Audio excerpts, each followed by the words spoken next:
Assalamualaikum, apa kabar pemirsa? Senang berjumpa kembali. Pada kesempatan kali ini, saya akan menerangkan salah satu materi dalam mata kuliah Matematika Ekonomi, yaitu deret.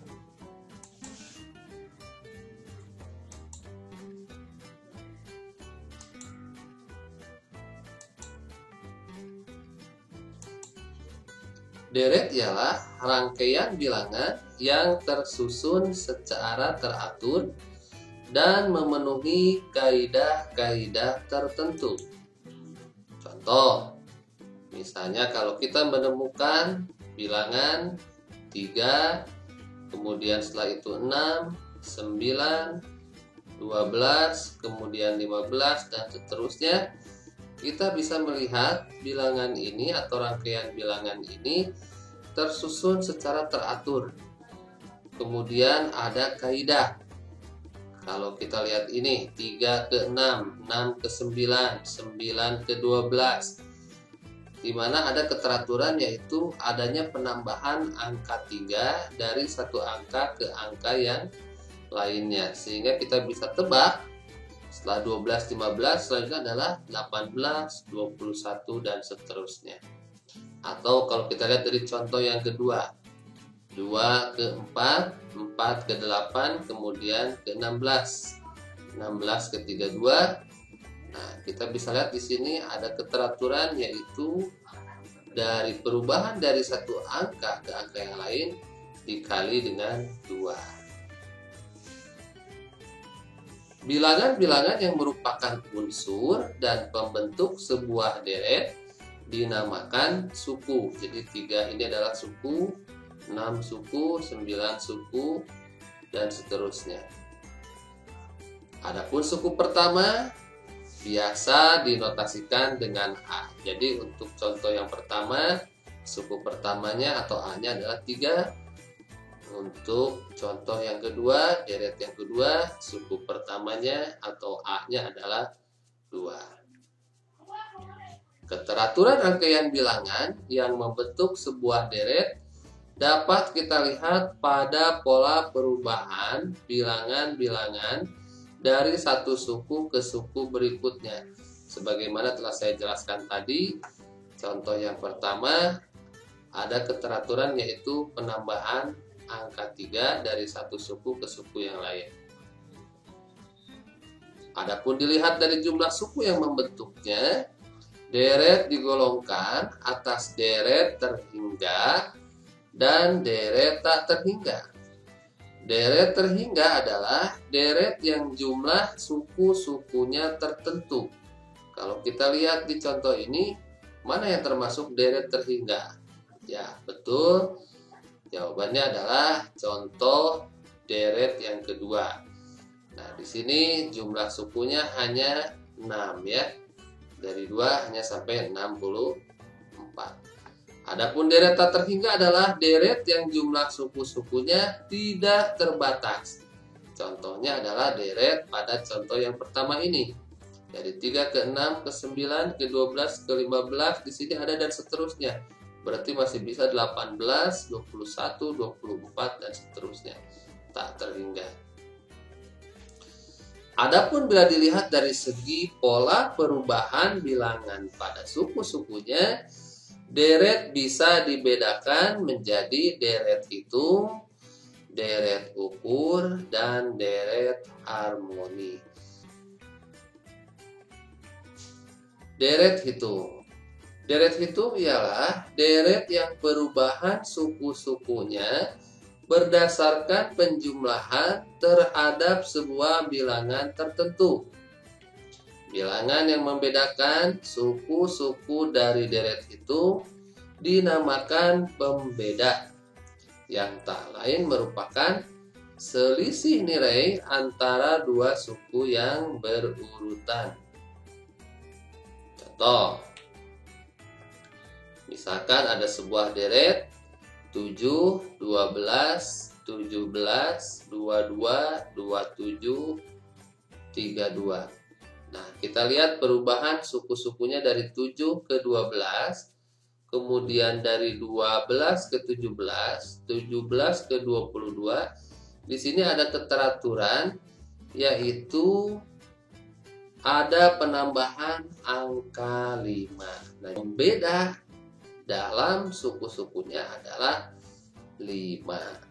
Atau kalau kita kesulitan bagaimana mencari pembeda dalam sebuah deret, itu tinggal diselisihkan saja antara satu suku dengan suku sebelumnya. Contoh misalnya 27, selisihkan atau kurangi dengan suku sebelumnya 22. 27 dikurangi 22 hasilnya 5. Atau dari 22 ke 17 dikurangi 17 hasilnya 5. Atau 12 dikurangi 7 hasilnya 5. Jadi untuk deret pertama ini pembedanya adalah 5. Kemudian untuk contoh yang kedua, ada sebuah bilangan, rangkaian bilangan dari 93 ke 83 ke 73 ke 63 ke 53. Mari kita tebak selanjutnya apa? Betul, 43, kemudian 33, 23 dan seterusnya. Nah, kenapa kita bisa katakan seperti itu?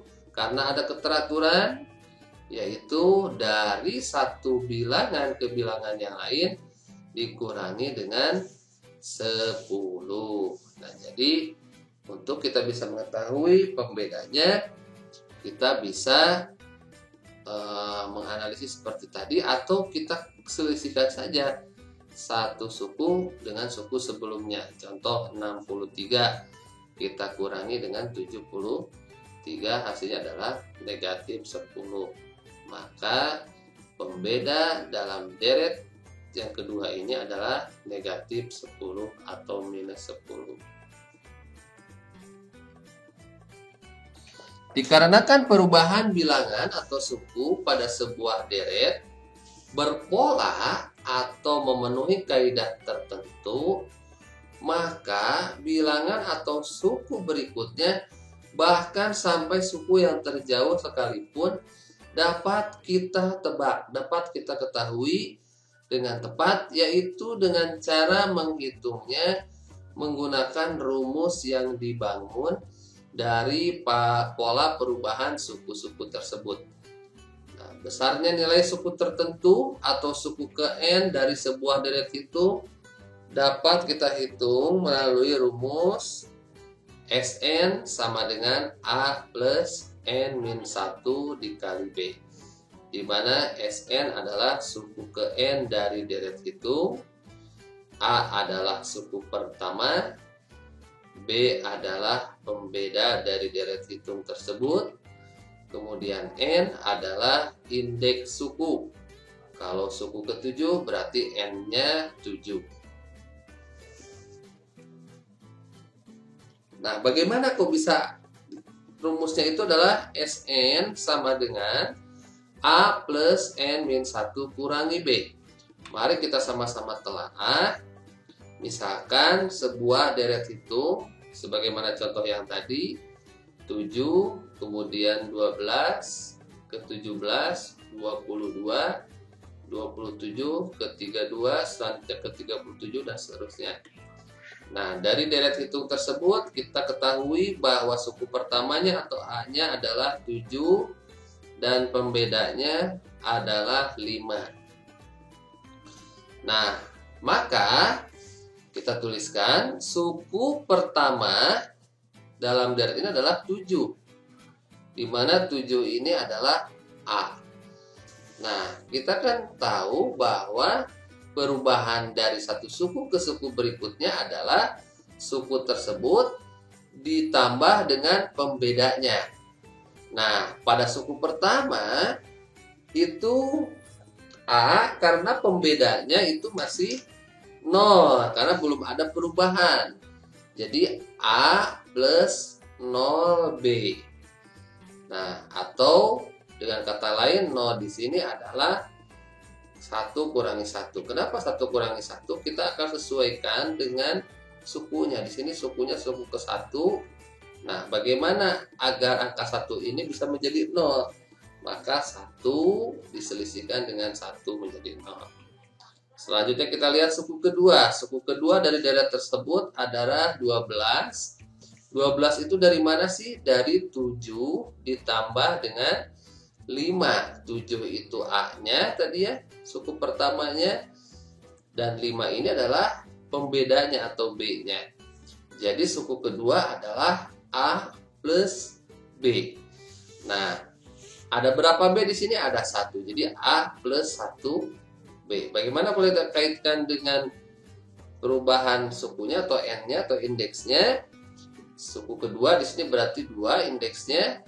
Nah, biar jadi 1 berarti 2 dikurangi 1 itu hasilnya 1 ya. Nah, jadi suku kedua adalah A plus 2 min 1 dikali B. Selanjutnya suku ketiga. Suku ketiga di sini 17. Kita bisa 17 ini adalah merupakan 12 ditambah 5 tadi ya pembedanya. 12 itu sendiri kan asalnya dari 7 ditambah 5 dari A plus B-nya. Maka 17 itu adalah dari 7 ditambah 5 ditambah lagi dengan 5 atau A ditambah B. Kemudian ditambah B lagi gitu ya. Nah, sehingga suku ketiga adalah A plus 2B. Kalau kita kaitkan koefisien yang ini dengan indeks sukunya, berarti 2 itu adalah 3 dikurangi 1. Nah, di sini kita sudah bisa melihat keteraturan ya. Perubahan dari satu suku ke suku berikutnya, A-nya konstan tetap, B-nya juga tetap, min 1 semuanya sama. Yang berubah adalah ininya. Suku 1 ininya 1 kurangi 1. Suku 2 ininya 2 kurangi 1. Suku 3 ininya 3 kurangi 1. Maka kalau ininya N atau suku ke N, tinggal kita ganti ininya. Kita lihat di sini ya, di sini 1, di sini 1, di sini 2, di sini 2. Di sini 3, di sini 3, di sini N, di sini N. Nah, sekarang contoh soal. Hitunglah suku ke-9 dari deret berikut. 7, 12, 17, 22, 27. Oke, suku pertama, kedua, ketiga, keempat, kelima. Suku ke-6, 32. Suku ke-7, 37. Suku ke-8, 42. Suku ke-9 47. Nah, memang bisa kita urutkan. Tapi kan bagaimana kalau ditanyanya suku ke-100? Masa iya mau kita urutkan, kita deretkan gitu ya. Semuanya ditambah 5 tambah 5 tambah 5 tambah 5 sampai ada 100 angka atau 100 bilangan. Kalau ditanya suku ke-1000 bagaimana ya? Akan repot ya, bisa habis itu kertas ya, satu halaman. Nah, karena ini berpola, lebih baik kita gunakan rumusnya karena sudah pasti sama ya. Nah, kita masukkan saja ke rumus. Rumusnya adalah Sn sama dengan A plus N min 1 dikali B. Di sini ditanyakan suku ke-9, berarti Sn-nya adalah S9. A itu adalah suku pertama 7. Kemudian N-nya karena di sini S9 berarti N-nya 9 dikurangi 1 dikali B-nya, pembedanya di deret ini adalah 5. Nah, maka suku ke-9 dari deret ini adalah A-nya 7 ditambah 9 kurangi 1, 8 dikali 5. Kalau ada seperti ini kita dahulukan perkalian, 8 kali 5 40, baru kemudian 7 ditambah 40 hasilnya 47. Nah, persis sama ya ketika kita tadi urutkan, kita deretkan, maka suku ke-9-nya adalah 47. Jadi rumusnya oke, top chair ya. Nah, tidak hanya suku ke N, jumlah N suku dari deret itu juga bisa dihitung dengan rumus. Nah, mari kita pahami dulu apa sih jumlah N suku dari deret hitung. Jumlah N suku dari sebuah deret hitung atau jumlah sebuah deret hitung sampai dengan suku ke N atau suku tertentu tak lain adalah jumlah nilai suku-sukunya sejak suku pertama sampai dengan suku ke N dari deret hitung yang bersangkutan tersebut. Jadi kalau ada JN itu sebetulnya adalah penjumlahan dari S1 tambah S2 tambah suku ketiga dan seterusnya sampai dengan suku ke N. Kalau ada J6 berarti suku ke-1 ditambah suku kedua, suku ketiga, tambah suku keempat, tambah suku kelima, tambah suku ke-6. Kalau J3 berarti suku ke-1 tambah suku kedua, tambah suku ketiga. Nah, dengan demikian, untuk menghitung jumlah N suku atau JN dari sebuah deret hitung dapat digunakan rumus. Nah, jadi kita tidak jabarkan lagi seperti tadi rumusnya, yang penting sudah paham bahwa kenapa bisa ada rumusnya itu dibuat dari pola keteraturan suku-sukunya ya. Nah, apabila sudah diketahui suku ke N-nya, maka JN-nya dapat dihitung dengan rumus JN sama dengan N per 2 dikali A plus SN. Adapun jika suku ke N-nya belum diketahui, maka JN dapat dihitung dengan rumus JN sama dengan N per 2 dikali dalam kurung 2A plus N min 1 dikali B. Contoh soal. Hitunglah jumlah 5 suku dan jumlah 7 suku dari deret hitung berikut. Nah, ini bisa kita lakukan secara manual.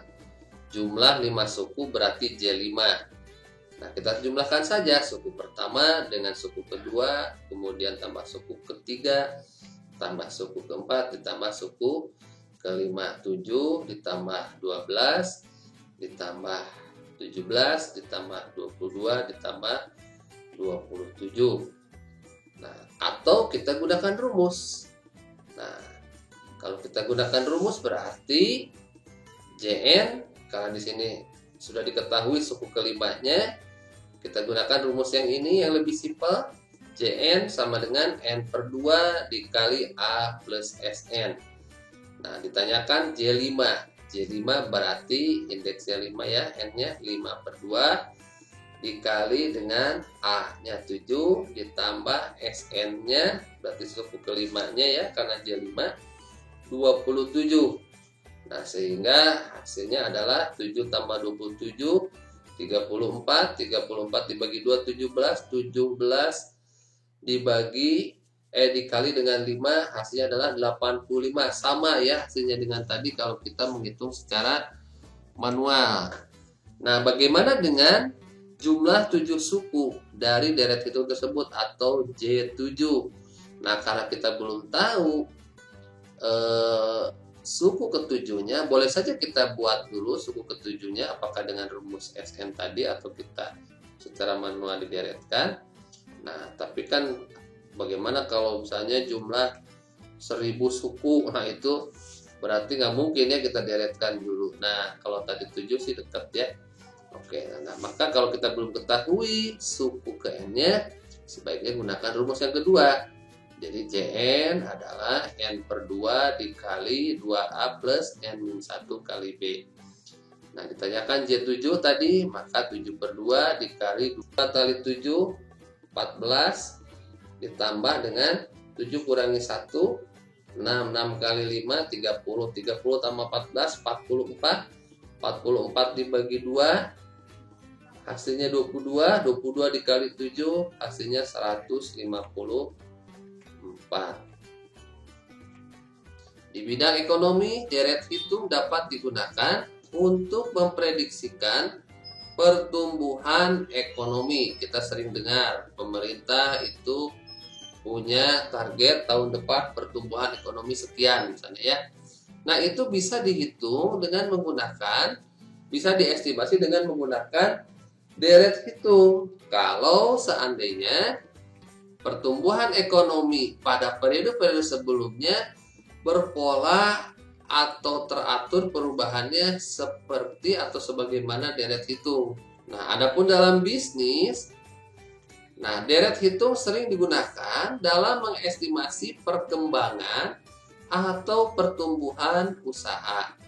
Perkembangan atau pertumbuhan usaha yang dimaksud misalnya bila pada departemen marketing atau bagian marketing Deret hitung biasanya digunakan untuk menghitung target penjualan divisi marketing. Kita sering tahu ya, kalau sales itu sering dikejar target ya, diminta target. Nah, si manajer itu bagaimana sih dia bisa membuat target tahun ini untuk para sales? Nah, itu ternyata dia tahun lalunya itu tahun kemarin menghitung dengan menggunakan deret. Data-data tahun-tahun yang lalu dihitung menggunakan deret sehingga dapat diproyeksikan, kira-kira diprediksikan berapa penjualan misalnya tahun ini. Nah, itulah estimasi penghitungan target bisa dengan menggunakan deret hitung. Kemudian pada departemen produksi, konsep deret hitung diantaranya digunakan untuk menetapkan produktivitas. Nah, produktivitas ini target ya, target produktivitas bagian produksi. Jadi misalnya bagian produksi harus bisa menghasilkan berapa produk pada bulan yang akan datang atau pada tahun yang akan datang. Oke, untuk lebih jelas lagi kita lihat contoh kasus. Di sini ada contoh kasus. PT DZH merupakan sebuah perusahaan produsen briket arang batok kelapa. Nah, briket itu seperti batu bata gitu. Nah, pada bulan pertama beroperasi, PT DZH hanya mampu memproduksi 3.000 unit. Nah, tentu saja dong ingin ada peningkatan kemampuan produksi periode-periode berikutnya. Nah, dengan peningkatan pasokan bahan baku, penambahan karyawan, juga penambahan alat, PT DZH menetapkan target untuk bisa menghasilkan 5.000 unit per bulan briket arang batok pada bulan kelima. Nah, kenapa? Karena kalau 5.000 unit produk di sini katanya sudah bisa memasuki pasar ekspor, karena kalau ekspor nggak mungkin sedikit ya. Gimana caranya agar yang tadinya sebulan hanya mampu memproduksi 3.000 unit sehingga pada bulan kelima nanti bisa mampu memproduksi 5.000 unit dalam sebulan. Nah, maka pertanyaannya berapa unit seharusnya rata-rata peningkatan kemampuan produksi per bulan agar target pada bulan kelima tersebut bisa dicapai. Jadi kalau tadinya 3.000 harus naik lagi dong. Bulan keduanya jadi berapa? Nah, peningkatannya itu berapa sih? Perubahan dari bulan ke-1 ke bulan kedua, kemampuan produksi bulan ketiga gitu. Kemudian berapa unit total arang batok yang diproduksi PT DZH selama 5 bulan. Nah, ini pertanyaannya adalah total dari awal sampai dengan bulan kelima itu sudah mampu memproduksi total berapa arang batok ya. Pertama diketahui suku pertamanya adalah 3.000. Jadi bulan pertama ini kita andaikan dengan suku pertama. Kemudian suku kelima atau kemampuan produksi pada bulan kelima itu kita andaikan dengan suku kelima itu adalah 5.000. Nah, yang ditanyakan tadi pada pertanyaan pertama, berapa peningkatan kemampuan produksi? Nah, itu berarti pembedanya atau B-nya. Kemudian pada pertanyaan kedua, berapa unit total yang diproduksi selama 5 bulan? Itu berarti J5 atau jumlah produksi tiap bulan ya, sampai dengan dari bulan pertama sampai dengan bulan kelima. Nah, maka kita bisa jawab pertanyaan pertama dengan rumus SN ya. Kita gunakan suku ke N ya. SN sama dengan A plus N-1 dikali B. Nah, di sini yang diketahui adalah SN-nya adalah suku kelima. Suku kelimanya yang diketahui, kemudian A-nya suku pertama juga diketahui 3.000. N-nya diketahui karena di sini suku kelima berarti N-nya 5. Nah, B-nya akan kita cari tadi ya. Suku kelima diketahui 5.000. Kemudian suku pertamanya tadi A-nya 3.000. 5 min 1 N-nya tadi ya. N min 1, 5 min 1. hasilnya 4, sehingga 5.000 sama dengan 3.000 ditambah 4B. Nah, yang 3.000 ini kita pindahkan. Pindah ruas, jadi berubah tanda, yang tadinya positif jadi negatif. Sehingga 5.000 min 3.000. Tinggal bisa di sebelah kanan sama dengan adalah 4B. 5.000 dikurangi 3.000, 4B. Nah, kemudian 5.000 dikurangi 3.000 hasilnya adalah 2.000. Jadi 4B sama dengan 2.000. Maka B, nah ini kita pindahin, yang tadinya pengali 4 ini pindah ruas, kalau perkalian berubah menjadi pembagi ya. Jadi B sama dengan 2.000 dibagi 4. Hasilnya adalah 500 ya. B-nya 2.000 bagi 4, B-nya adalah 500. Nah, jadi pertanyaan pertama tadi terjawab. Kalau ingin bulan kelima mampu memproduksi 5.000 unit produk, maka PT DZA harus mampu meningkatkan kemampuan produksinya naik 500 dalam per bulan. Berarti kalau bulan pertama 3.000, bulan keduanya harus 3.500, bulan ketiganya 4.000, bulan keempatnya 4.500, bulan kelimanya 5.000. Cocok ya.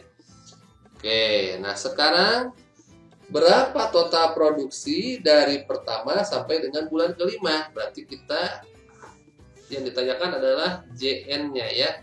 JN-nya di sini adalah J5 karena total 5 bulan ya, dari bulan pertama sampai bulan kelima. J5 karena kita sudah ketahui SN-nya, kita gunakan rumus yang simpel. J5 JN sama dengan N per 2 dikali A plus SN. J5 sama dengan 5 per 2 dikali A plus S5.